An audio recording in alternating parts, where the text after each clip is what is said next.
de hoje é super simples. Eu comecei a ler Jó faz uns 3 dias atrás e eu queria retomar isso. Então eu tava lendo aqui a última parte de Jó, né? Jó, pra quem não sabe, foi um homem muito temente a Deus, ele via Deus como Deus realmente é. E Deus teve uma conversa com o diabo e o diabo falou: olha pra Jó. É claro que ele é o seu servo favorito, né? Ele tem tudo, ele tem filhos, ele tem casa, ele tem propriedade, ele é um homem de poder. É claro que ele te obedece. Ele está rodeado de bens, de alegrias. Então Deus falou: te dou propriedade para retirar tudo dele. Só não toque na vida dele, não toque nele. Então o diabo foi e fez, retirou os filhos, a propriedade, a vida dele toda. Então a esposa de Jó diz para ele, vou voltar aqui para ver: você ainda mantém a sua integridade? Amaldiçoe a Deus e morra. E ele respondeu: você fala como uma insensata. Aceitaremos o bem dado por Deus e não o mal? E em tudo isso Jó não pecou com seus lábios. Então o diabo veio de novo e atentou de novo o coração de Deus e falou: mas ele tem saúde, Jó tem saúde, quero ver quando ele não tiver saúde, o que ele vai falar. Então o Deus deixou, né, que ele passasse por uma dificuldade de saúde muito grande e mesmo assim ele se manteve firme, mas ele caiu em tentação. Em tentação no sentido de murmuração, né? Ele amaldiçoou o próprio dia do nascimento dele. Então ele diz, em Jó 3, pereça o dia do meu nascimento e a noite em que disse, nasceu um menino. Transforme-se aquele dia em trevas e Deus lá do alto não se importe com ele. Não resplandeça a luz sobre ele. Chamem-no de volta às trevas e à mais densa escuridão. Coloque-se uma nuvem sobre ele e o negrume aterrorize a sua luz. Apoderem-se daquela noite densas trevas. Não seja ela incluída entre os dias do ano, nem faça parte de nenhum dos meses. E ele vai tecendo comentários negativos sobre o dia do nascimento dele. Mas ele estava lá com 3 amigos. E esses 3 amigos começam a dizer: poxa, Jó, mas Deus está contigo, Deus está contigo. E ele começa a se afligir, começa a se debater sobre esse assunto. Será que Deus está comigo mesmo? Ele responde para o primeiro amigo: se tão somente pusessem pesar a minha aflição e pôr na balança a minha desgraça, veriam que o meu peso é maior do que da areia dos mares. Por isso as minhas palavras são tão impetuosas. As flechas do Todo-Poderoso estão cravadas em mim, e o meu espírito suga elas o veneno. Os terrores de Deus me assediam. Então, eu fiquei percebendo assim que esse comportamento de Jó é muito semelhante àquilo que a gente faz, né? De achar que Deus está contra nós. Mas Jó estava passando por uma prova. Deus disse para o diabo que aquele era o servo que mais estava ao lado dele. Deus disse para Satanás: reparou em meu servo Jó? Não há ninguém na terra como ele, irrepreensível, íntegro, homem que teme a Deus e evita o mal. Ele evitava o mal. Olha que legal isso, né? Mas mesmo assim, Jó teve sua murmuração, né? E os seus amigos também tiveram compaixão com ele, também tiveram palavras de amor com ele. Bildade falou para ele em Jó 8: até quando você vai falar desse modo? Suas palavras são um grande vendaval. Acaso Deus torce a justiça? Será que o Todo-Poderoso torce o que é direito? Quando os seus filhos pecaram contra ele, ele os castigou pelo mal que fizeram.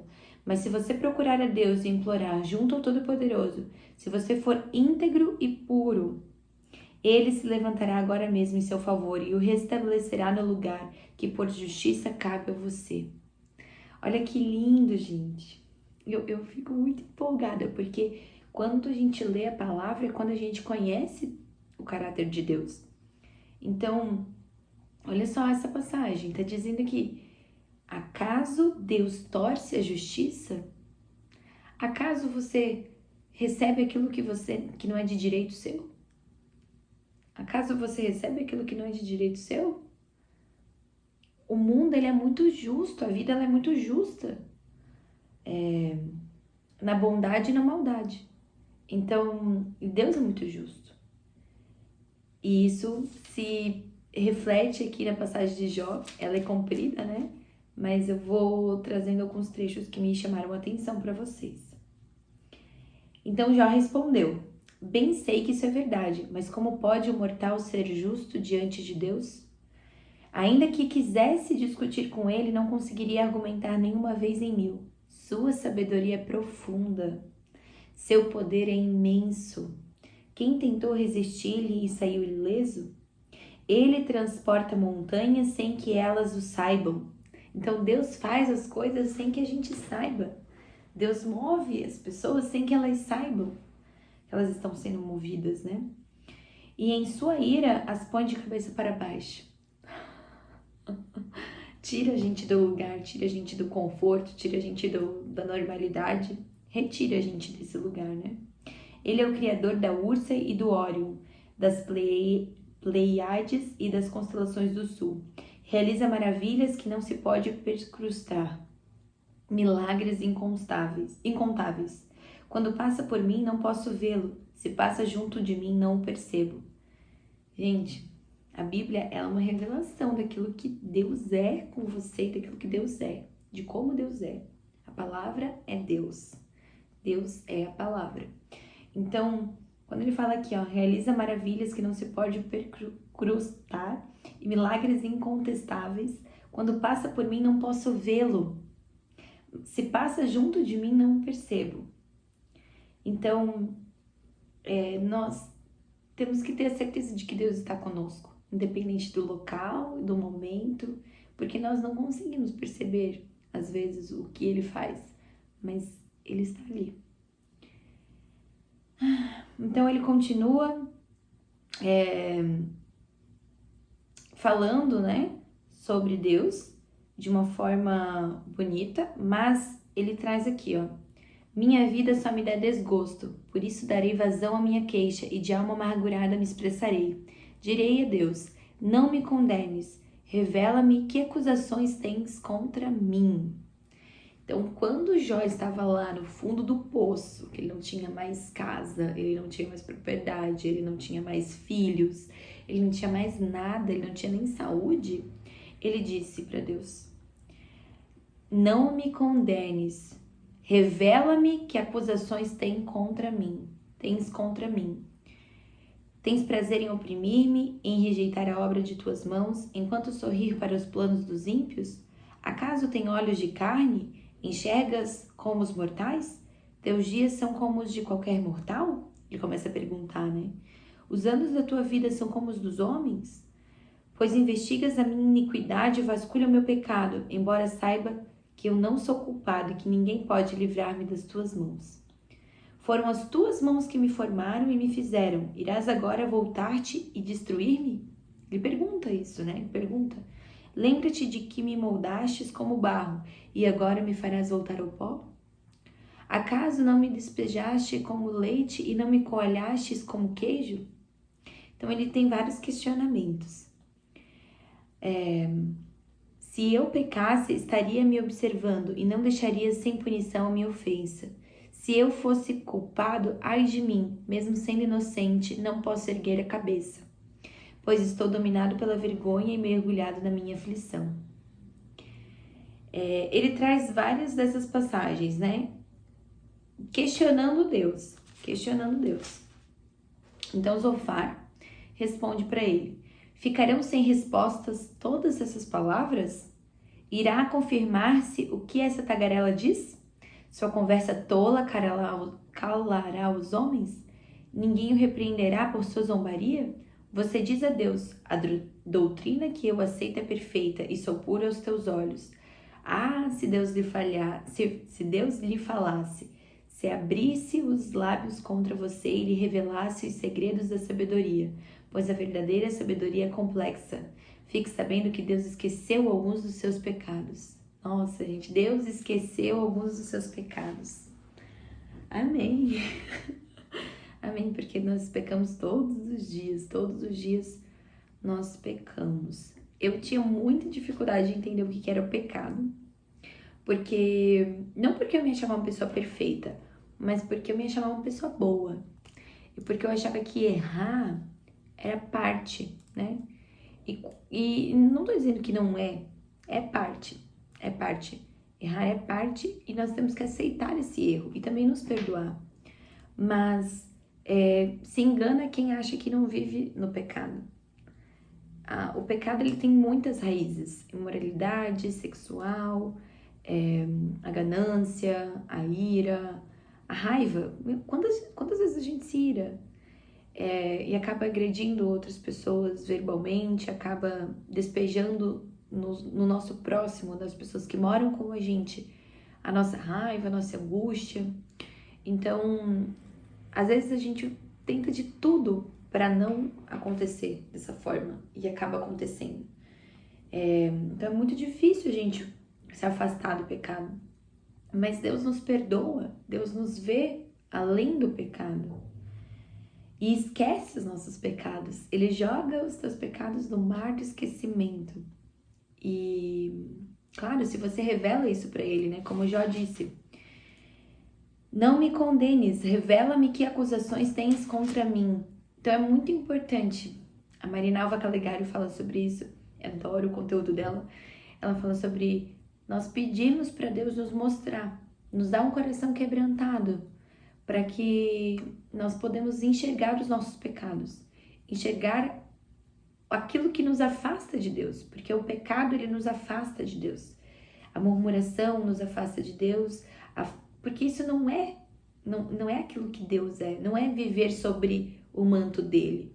Então a preguiça nos afasta, tudo que nos afasta dele é um pecado.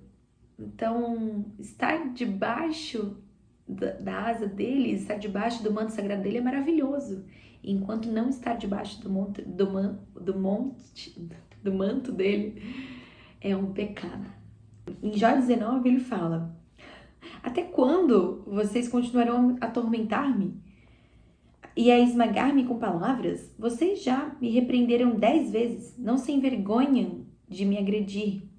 Se é verdade que me desviei, meu erro só interessa a mim. Se de fato vocês se exaltam acima de mim e usam contra mim minha humilhação, saibam que foi Deus que me tratou mal e me envolveu em sua rede. Eu acho muito legal, porque essa aqui é um exemplo de como a gente tem que ter amigos de Deus, né? Eles estavam lá repreendendo Jó, falando: Jó, não é bem assim, Deus fez isso, Deus é assim, Deus... lembrando do caráter de Deus para Jó, e Jó diz: até quando vocês vão ficar falando essas coisas para mim? Se é verdade que me desviei, meu erro só interessa a mim. Mas isso é uma mentira, gente.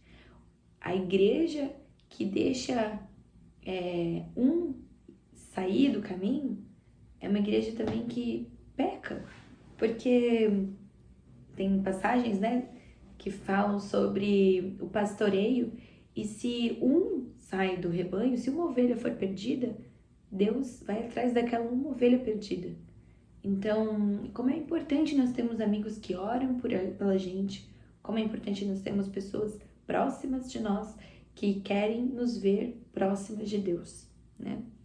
Então, por isso que eu acho tão importante, por isso que a célula foi um caminho para mim que me salvou. Se não fosse a célula, eu não seria batizada hoje. E mais pra frente eu vou contar um pouquinho de como a célula é importante na minha vida. E é isso. Eu vou finalizar. Jó, depois, ele teve um encontro com Deus. E Deus falou com ele. Bastante coisa que Deus falou com ele. E então, Jó respondeu para o Senhor: sei que podes fazer todas as coisas. Nenhum dos teus planos pode ser frustrado. Olha só, nenhum dos teus planos pode ser frustrado. Tu perguntastes, quem é esse que obscurece o meu conselho sem conhecimento? Certo é que falei de coisas que eu não entendia. Coisas tão maravilhosas que eu não poderia saber. Tu disseste, agora escute e eu falarei. Vou fazer-lhe perguntas e você me responderá. Meus ouvidos já tinham ouvido a teu respeito, mas agora os meus olhos te viram. Por isso menosprezo a mim mesmo e me arrependo no pó e na cinza. E olha o que aconteceu depois.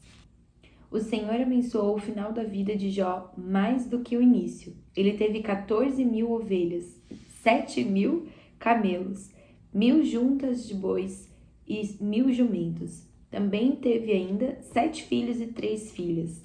A primeira filha deu o nome de Gemima, a segunda o de Késia e a terceira o de Querem. Em parte, alguma daquelas terras havia mulheres tão bonitas como as filhas de Jó, e o seu pai lhes deu herança junto com os seus irmãos. Depois disso, Jó viveu 140 anos. Viu seus filhos e descendentes deles até a 4ª geração, e então morreu em idade muito avançada. Então, cada vez que a gente lê, a gente tira um pouquinho daquilo que é correto, né? Tipo, salta algumas frases, e isso é muito legal da Bíblia. A palavra é viva, a palavra ela não é... Assim como eu leio, eu tenho um entendimento, talvez você leia e você tenha mais entendimento. E buscar por entendimento e orar por entendimento ao Espírito Santo é muito importante toda vez que a gente vai ler. Lembrando que você não precisa de mim para ler a palavra, isso aqui é um incentivo e uma forma também de eu me manter alinhada com Deus e me manter disciplinada. Porque se eu tenho um compromisso de gravar, eu tenho um compromisso de fazer o devocional. E como professora, né, eu também sou professora, como professora eu entendo que quando a gente fala em voz alta e explica pro outro, a gente aprende e absorve muito mais conteúdo. Então, essa é uma forma que eu encontrei de me manter disciplinada e motivada, compartilhando essa jornada com vocês. Espero que vocês tenham gostado do vídeo. Não esquece de se inscrever no canal se você gostou desse conteúdo. Mais pra frente vão ter outros, tá bom? Um beijo!